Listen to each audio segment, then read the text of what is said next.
ఆంధ్రప్రదేశ్ ముఖ్యమంత్రి చంద్రబాబు నాయుడు, ఉప ముఖ్యమంత్రి పవన్ కళ్యాణ్లు ఎవరి కళ్ళల్లో ఆనందం చూడటం కోసం ఆ లడ్డూని అలా వదిలేశారు. తమకు కావాల్సిన అధికారం తమకు వచ్చింది కాబట్టి రాష్ట్ర ప్రజలపై ₹1,00,00,000 భారం పడినా పర్వాలేదనుకున్నారా, లేక దీని వెనక ఏమైనా ఇతర కారణాలు ఉన్నాయా?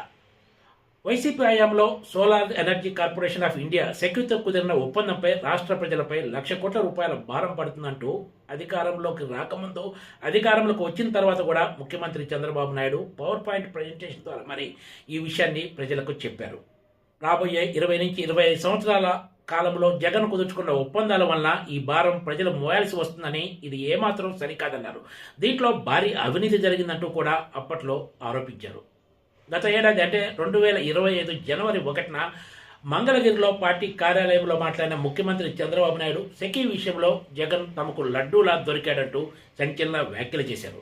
ఈ వ్యవహారంపై మరింత లోతుగా దర్యాప్తు చేస్తున్నట్లు కూడా అప్పట్లో చెప్పుకొచ్చారు. జగన్ లడ్డూలా దొరికాడని చంద్రబాబు చెప్పి ఏడాది దాటింది, కానీ ఈ విషయంలో అడుగు ముందుకు పడిన దాఖలాలు లేవు. ప్రభుత్వ పరంగా ముఖ్యమంత్రి చంద్రబాబు నాయుడు కానీ, ఉప ముఖ్యమంత్రి పవన్ కళ్యాణ్ కానీ ఇందులో చేసింది జీరో అంటే జీరోనే. అదే సమయంలో సెకీతో కుదుర్చుకున్న ఒప్పందాన్ని రద్దు చేస్తే ప్రభుత్వంపై ₹3,000,00,000 భారం పడుతుందంటూ విద్యుత్ శాఖ మంత్రి గొట్టిపాటి రవికుమార్ తోటి చెప్పించారు.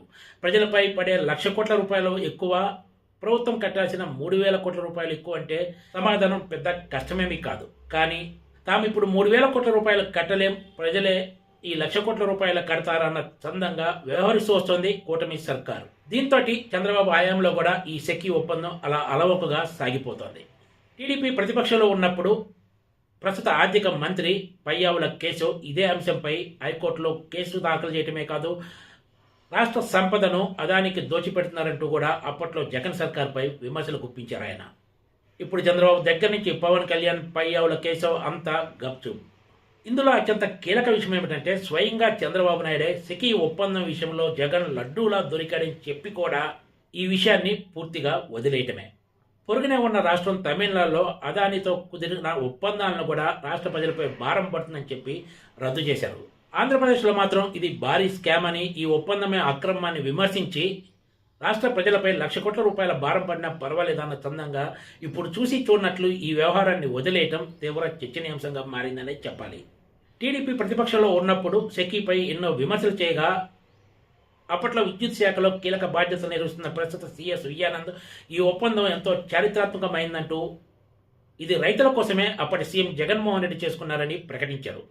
సీన్ కట్ చేస్తే కూటమి ప్రభుత్వం అధికారంలోకి వచ్చిన తర్వాత ఆయనకు అత్యంత కీలకమైన సీఎస్ పదవి అప్పగించడంతో పాటు విద్యుత్ శాఖను కూడా ఆయనకే కేటాయించారు. ఫిబ్రవరి 28న రిటైర్ కానున్న ఆయనకు మరోసారి ప్రభుత్వంలో కీలక బాధ్యతలు అప్పగించనున్నట్లు అధికార వర్గాలు చెబుతున్నాయి. సాక్షి మీడియా విషయంలో అయినా సరే, సెకీ ఒప్పందం విషయంలో అయినా సరే తాము జగన్ జోలికి వెళ్లమన్న చందంగా చంద్రబాబు నాయుడు, పవన్ కళ్యాణ్ అండ్ కో వ్యవహరిస్తోంది. అయితే టీడీపీ విమర్శలు చేసిన సమయంలో వైసీపీ మాత్రం తాము అందరికంటే తక్కువ ధరకే సెకీతో ఒప్పందాలు చేసుకున్నామంటూ చెప్పుకొచ్చింది.